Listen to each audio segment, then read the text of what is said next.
It's perhaps the biggest upset in US political history. Reality TV star Donald Trump, unqualified and many would say unhinged, will enter the Oval Office in January as the 45th President of the United States. What does that mean for the country and for the world? I'll ask one of his close allies and we'll debate the rise of Trumpism with Naomi Wolf and others. It's a whole new era.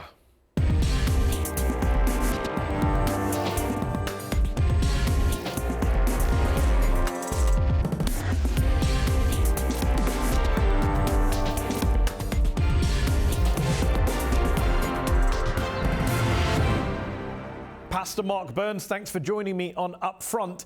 Pastor Burns, you've been a top Trump surrogate during this campaign. You've campaigned for him in all sorts of communities across the country. You were with Donald Trump on Wednesday in New York after he won the election. What was his mood like? Some people think he looked a little shell-shocked, like he didn't think he'd win, and he was surprised that he now had to give a victory speech.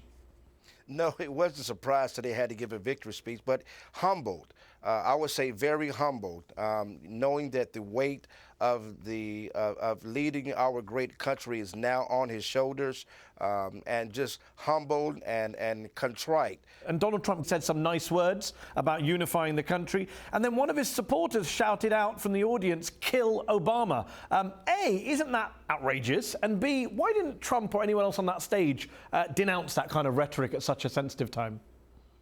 Well, we denounced it by ignoring it. We didn't give that person a stage or a response. Obviously, that rhetoric is repulsive, and it is not the heartbeat of Donald Trump or his future presidency. And obviously, as you've heard Mr. President-elect Trump say, we're right now about unifying the country, bringing us back together again. This campaign was extremely bloody, and a lot of things were said on both sides that were divisive. Now it is about bringing us together. You say that kind of rhetoric is not part of his campaign, wasn't part of his campaign. Donald Trump spent the entire campaign speaking in front of, encouraging crowds who shouted in relation to Hillary Clinton, "Lock her up." He never denounced supporters who shouted, "Execute her, she's a witch, she's a demon." Apparently now he's keeping a list of political enemies to exact revenge upon. There is a fear now, Pastor Burns, especially among minorities, as you know, that Trump's presidency will be associated with violence, with vengeance, with the settling of scores.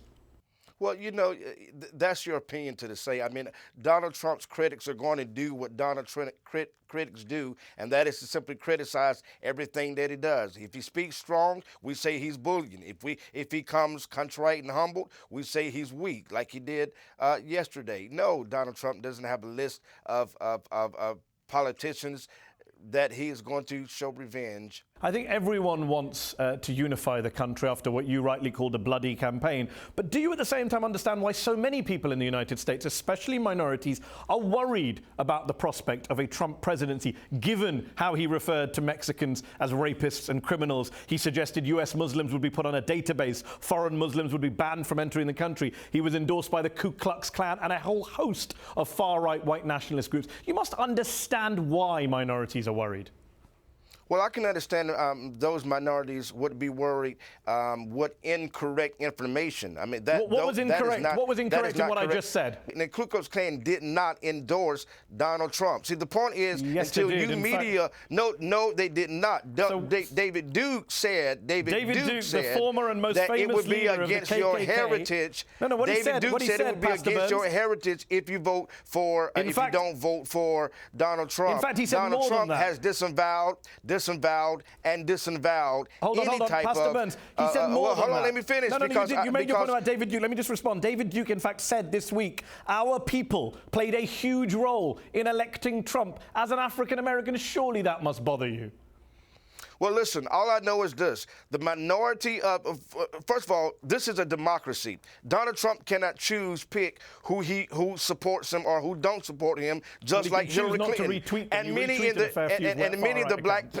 in the new Black Panther Party and who also seems to be divisive and not unifying, supported Hillary Clinton. So we can't choose, the candidates can't choose, but they can choose to accept or deny or disavow who Donald Trump has done over over and over again. We're playing an old record. We need to be talking about moving forward. Okay. And then it's partly your job as a journalist to make sure you regurgitate facts and not what you think you're interpreting. Can you tell me which of the things I've said so far in this interview are not factually based? Well, when you start talking about how Donald Trump wants to, how black people should be fearful of Donald Trump, no black people. Donald Trump had more black votes than Mitt Romney. I asked, do you understand why some people are fearful? I actually said, given what he said about Mexicans, Muslims, the KKK, do you understand why many are worried? Thousands of people have been taken to the streets in the last few days. We didn't imagine that, what he said about the KKK, he said we disavow, and we disavow. That's what he said about the KKK. The KKK is a eternal terrorist group. It is it's a domestic terrorist group, and he is not supportive of any terrorist group, foreign or domestic. Okay. What he said about Muslims, what he said about Muslims, he talked about initially. We all understand that Donald Trump, when he first began, because I was there in the beginning. Matter of fact, I was one of the very first people that spoke about his comment. I was in the room at that rally in South Carolina. When he said he would ban all Muslims from the United States. And we also understood that.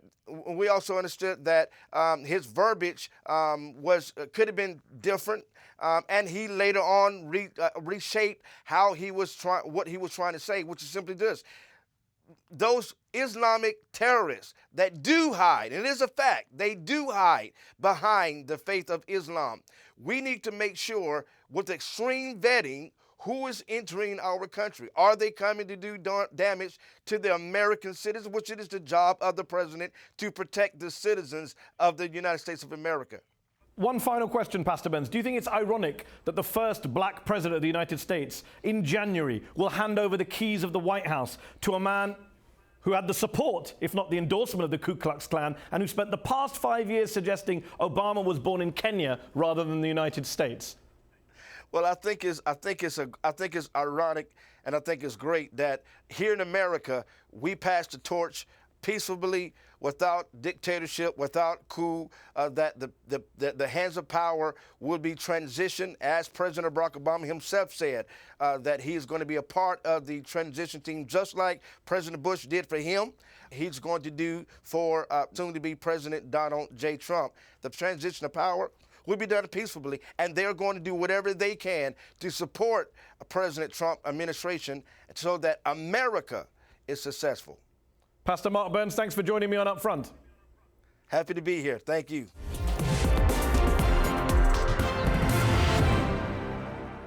How worried should Americans, should the world be by a Donald Trump presidency? Is it the unique, historic game changer that a lot of politicians and pundits seem to think it is? And how did Trump end up winning against the odds? Joining me to discuss this are NAOMI Wolf, best-selling author, a former advisor to Bill Clinton and Al Gore, and the CEO of the Daily Clout, Bob Hormats, vice chairman of Kissinger Associates, who served under Hillary Clinton as Undersecretary of State, and before that was a vice chairman of Goldman Sachs. HAMID DABASHI, professor of Iranian studies and comparative literature at Columbia University and the acclaimed author of more than 20 books, and David K. Johnston, Pulitzer Prize-winning journalist, author of The Making of Donald Trump, and a man who's known the new president-elect for almost 30 years. Thanks all for joining me on UpFront. David K. Johnston, I'll start with you, since you're the man who's on, I won't say friendly terms, but personal terms with the president-elect. How big a shock was this result for you? How big a deal is Donald Trump winning the presidency? Well, I always said he might win. And in fact, the fact is that he has, and he is going to be the president, and hopefully we're going to have peaceful transition. I don't think this is going to go well for the country, and I hope that this turns into lemonade instead of lemons for America, and people recognize how important it is to pay as much attention to politics as many people do to the last scrimmage in a football game. NAOMI Wolf, what was your reaction when you saw the results late on Tuesday night? I mean, I wish I could say that I was surprised. I'm extremely troubled and frightened as an American, as someone who cares about democracy, and especially as someone who's been warning since 2009 that we've seen every signs progressively of losing critical aspects of our democracy. One of the things as a journalist that I feel personally exposed about is that, you know, this is a guy who has made no secret of his antagonism to journalists, and we have something called Clause 1021 in a bill that was passed in 2012 that allows this guy to hold any American indefinitely without charge or trial. That was a theoretical concern when I was screaming and yelling about it in 2012, 2013. It is a real fear for me right now. Yes, all those, not for me all those personally, but executive for all of us. powers that liberal Barack Obama amassed are now available to conservative populist Donald Trump. Hamid Dabashi, put this in some historical perspective for us. When you look at the assassination of JFK, the attack on Pearl Harbor, 9/11, where does this fit in kind of major traumatic American political events? I just came from New York. I can tell you chapter and verse. Since 9/11, I had not seen New York so frightened. On Columbia campus, NYU campus, the city, public schools, etc. It has a historical perspective. I wouldn't go as far back as Pearl Harbor, but there is something in the history of the crescendo of the rising of the right in the United States that at least has to be traced back to Reaganomics, and after that the new conservative takeover, after that the rise of the Tea Party, and now with this prospect of fascism. That's the trajectory that needs to be kept in mind. Bob Hormats, you served in the Obama administration, you served under Hillary Clinton, you're a Democrat. How much of a disaster is this for Americans who call themselves Democrats, liberals, progressives, who say they're on the left? Well, it was certainly a shock, and certainly most people in the Democratic Party didn't anticipate anything like this, and particularly the kind of states in which he won, like Wisconsin and others. Most people thought they weren't in play at all, and Democrats would do very well. But it is shocking, and the real question before us now is, does he govern the way he ran for the presidency? Does he take the same kind of views as president that he did when he was running? David K. Johnston, you've studied the man up close and personally for 28 years. Can he change? No, Donald's a 70-year-old man. I'm 67. I'm not going to change, and neither is Donald. What you're seeing in this election is not the home of the free and the brave, but the rise of fear and authoritarianism. And I think we need to be very concerned about that. And Naomi's quite right. I'm not going to continue doing what I'm doing, but I recognize totally that Donald could have me swept off the streets once he becomes president and held incommunicado. It's important for people to remember two things. The privilege of habeas corpus in the Constitution is a privilege. It is not a right, and the president can suspend it in times of insurrection. So we should not have any violence whatsoever, no matter how much individual acts of violence are committed by racists and bigots. There should be no violence in response, because that will allow Trump to suspend habeas corpus, and I'm very concerned that he will, given the right opportunity, suspend the Constitution. Okay, well, let me put this point to Hamid Dabashi, because a lot of people are warning about this. David's put it in a very eloquent and quite scary terms, I think most people would say. This idea that, he could be an authoritarian president, he could abuse powers that exist, invent new powers, etc. And yet, when you hear all that, why is it then that so many people stayed at home? So many people saw that there was no difference between Hillary Clinton and Donald Trump. You were one of those who wrote that I see no difference between Clinton and Trump. They're just as bad as each other. In fact, you wrote Clinton is an infinitely more dangerous warmonger than all of the crackpot Republicans put together. Do you regret saying that? No, I don't. Our legitimate criticism of Donald Trump should not be fed as regretting that Hillary Clinton is not. Hillary Clinton has her own warmongering, corporate connected, threatening nuclear annihilation of a whole country, etc., etc. Hillary Clinton was a known phenomenon, and Donald Trump is not a known phenomenon in terms of administration. One should not make this an ad hominem Donald Trump. Is the Congress, the Senate, and God forbid even the Supreme Court, it is a crescendo of institutions which are not under threat. I want to put that point to Bob. Do you want to respond? Well, first of all, I think to call Hillary Clinton a warmonger is ridiculous. I worked for her for 4 years. She's not a warmonger.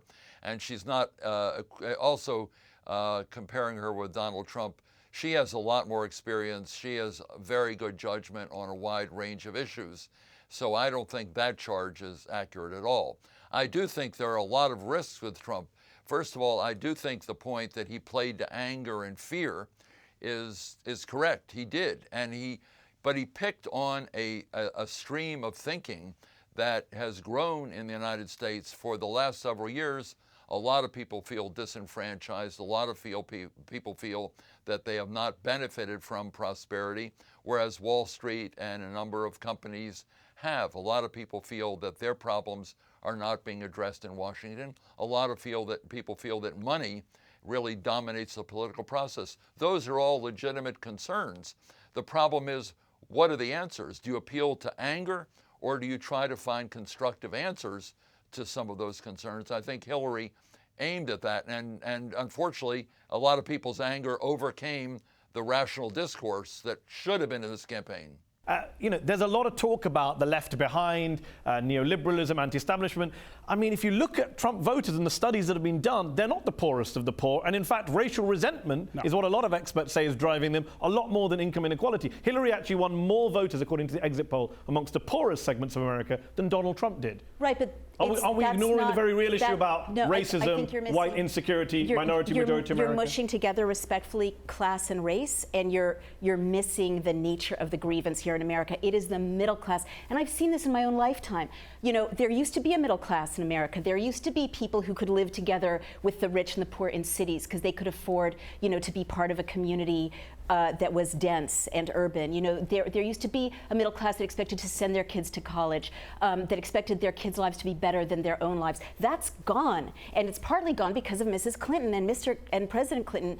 Again, respect them as politicians. NAFTA was the beginning of what these people felt, and they are not just feeling, but perceiving. The studies show that the people who voted for Trump are not in ground. areas that were hurt by free trade, are not in areas that were hurt by immigration. They are people who are much more driven by a black president. They're middle class. By whether Obama is Muslim. These are the stuff honestly, that ties together. I think that that's what the studies are showing. His voters may show those people motivated by racism, but I'm certain, and because I've spoken to them and listened to them, it shows people who feel deeply disenfranchised. How much does race play a role in this versus economics, Hamid? In my opinion, a lot. You cannot. Race and class are two important issues. They're both important. Let's remember the dialectic of having these two candidates was playing into who voted for whom. I am absolutely convinced if the Democratic National Convention had not manhandled Bernie Sanders' primary as we know they did, and it was Bernie Sanders versus Donald Trump, we would have had a much different outcome. You think Bernie would have won? Absolutely, I'm convinced. David K. Johnston, what is he going to do? Is there a danger that a lot of these people are angry, as Naomi's pointed out, disillusioned, have legitimate grievances, you put it, they vote for Trump, and you get a guy who's not going to do anything for them. His tax plan helps the 1% more than it helps any of them. What does that mean for the United States going forward? Does that just kick the anger down the road? Well, we are in complete uncharted waters here. We don't know at all what's going to happen because Donald Trump has no political philosophy. He's not a fascist. He's not a conservative. He is a self-glorifier who believes he is genetically superior, and he has said that in the public record as one of his sons. So we are totally in uncharted territory here. I think the biggest concern, and I think we will have a constitutional crisis over this, is that he has the psyche of a 13-year-old boy in a 70-year-old man's body. And when the pressures come upon him as president about things he can't talk about, you're going to see it come out in some way. That's what I'm worried about, is that he is not emotionally stable. You served in the State Department, Bob. Looking around the world today, what is the reaction of foreign governments, allies of the United States, to President Trump in January? And if you're an ally of the United States, how do you deal with this guy? What do you do? Do you cut your ties with America? Do you pretend he's not there, he's not the president? What do you do? Well, this is one of the things that worries me. It's a good question. I think I was very disturbed at the way he dealt with allies in general during the campaign. Japan, South Korea, will let them have nuclear weapons and defend themselves. The kind of negative views he expressed about NATO, Mexico, one of our major partners. He has got to realize that one of the reasons that the United States for years has been able to play, I think, a constructive and certainly a substantial international leadership role is that we had strong alliances. I think his first goal on the international side should be to sit down with our NATO allies, sit down with the Prime Minister of Japan, the President of Korea, and underscore the fact that we want to reinvigorate our alliances, not let them deteriorate as some of his policies that he's advocated would do in the campaign. Hamid, Bob's talking about allies, talking about quote-unquote enemies of the United States.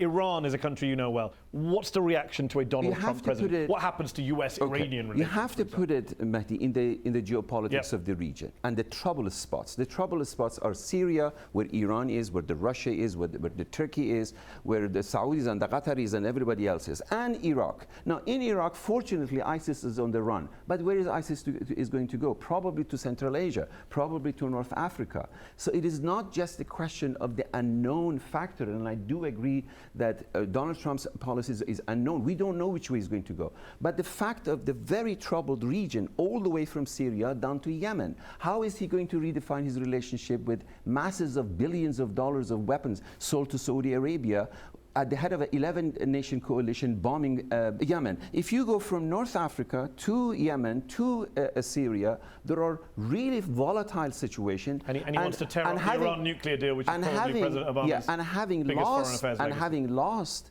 its share of benefits in the aftermath of Libya, Russia has now entrenched itself in Syria with the alliance with Iran, and it is a very dangerous and volatile situation. And certainly he's not. David K. Johnston, very briefly on Trump and Russia. You've written a great deal. We do not know the full nature of the relationship between Donald Trump and Putin, but people should recognize that there are heavy financial relationships there, and more importantly, the way Donald Trump talks about Putin is the same way that mob soldiers who don't know they're being tape recorded by the FBI talk about the head of their mobs.